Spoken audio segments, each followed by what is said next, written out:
ایک اور میں چلے آپ کی ویڈیو کی وساطت سے ایک امت کو تحفہ دیتا ہوں جو کئی یعنی میجورٹی کو پتہ ہی نہیں، شاید علماء کو بھی نہیں یہ مسئلہ پتا، چونکہ یہ اس دفعہ بھی یہ مسئلہ ہونے والا ہے۔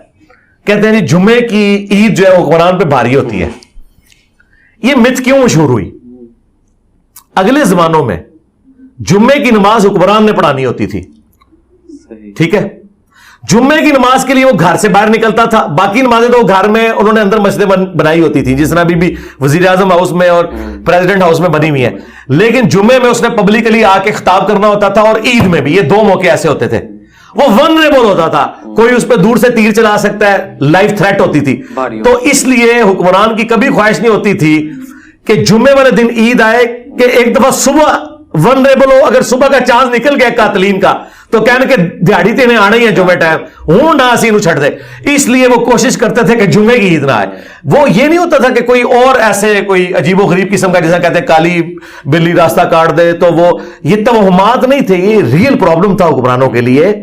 کہ وہ دو دفعہ ایکسپوز ہوتے تھے پبلک میں۔ اس لیے وہ کہتے تھے جمعے کی عید جو ہے نا یہ بڑی بھاری ہے حکمران کے اوپر، کہ ایک دفعہ صبح اگر کوئی اس وقت بیٹھا ہوا ہے داغ لگا کے اور وہ ناکام ہوا ہے تو یقیناً جو اس نے کمزوری اوور کم کر لینی ہے جمعے کے ٹائم کہ ہاں ہوں آ جا۔ اسی لیے آپ دیکھیں صحیح مسلم میں آتا ہے حضرت معاویہ رضی اللہ تعالیٰ عنہ نے، چونکہ دیکھیں ان سے پہلے 3 خلفاء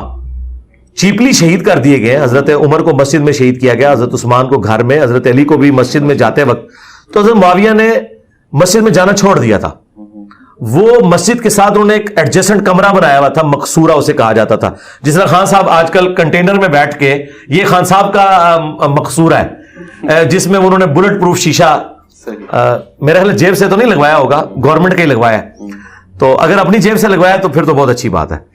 تو وہ جو سامنے بلٹ پروف شیشہ انہوں نے لگایا ہوا ہے اور وہ اس کمرے میں بیٹھے ہوتے ہیں، وہ نماز بھی وہیں پڑھ رہے ہوتے ہیں، خطاب کرتے ہیں۔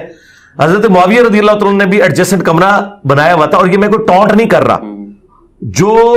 اس طرح کے بڑے لیول کے لوگ ہیں نا ان کو اپنی لائف کے اعتبار سے ہی کرنا چاہیے۔ وہ نبی الاسلام کو اللہ نے گارنٹی دی تھی واللہ یعصمک من الناس، ورنہ اس آیت سے پہلے نبی الاسلام نے بھی اپنے باڈی گارڈ رکھے ہوئے تھے، باڈی گارڈز تھے نبی الاسلام کے، خیمے کے باہر پہرا دیتے تھے۔ یہ کوئی عیب والی بات نہیں ہے سیکورٹی کو مینج کرنا، اونٹ کو باندھ کے اللہ پہ توکل کرنا ہے۔ تو حضرت معاویہ نے وہ اپنا کمرہ بنایا تھا، وہ نماز اس کمرے میں پڑھتے تھے، جمعے کی بھی عید کی بھی، وہ ایڈجسٹنٹ تھا تاکہ پبلک میں ایکسپوز نہ ہو۔ ظاہر ہے خارجی الگ سے ان کے مخالف تھے، شیعہ نے علی کو بھی ان پہ بڑا غصہ تھا، پھر ان کی اپنی حکومتی پالیسی سے بھی لوگ تنگ تھے، اس لیے انہوں نے سکون سے 20 سال جو گزارے ہیں وہ اس وجہ سے گزارے ہیں کہ انہوں نے اپنے سیکورٹی میجرز بڑے کیے ہوئے تھے۔ اچھا، یہ جو مجھے بار بار کہتے ہیں نا کہ جی یہ اپنے دڑبے سے باہر نہیں نکلتا، تو میں حضرت معاویہ کی سنت پہ عمل کر رہا ہوں یار رضی اللہ تعالیٰ عنہ۔ دیکھ لو یار، ایک طرف آپ کہتے ہو جی حضرت معاویہ کو، میں دیکھیں حضرت معاویہ کو فالو کر رہا ہوں الحمدللہ۔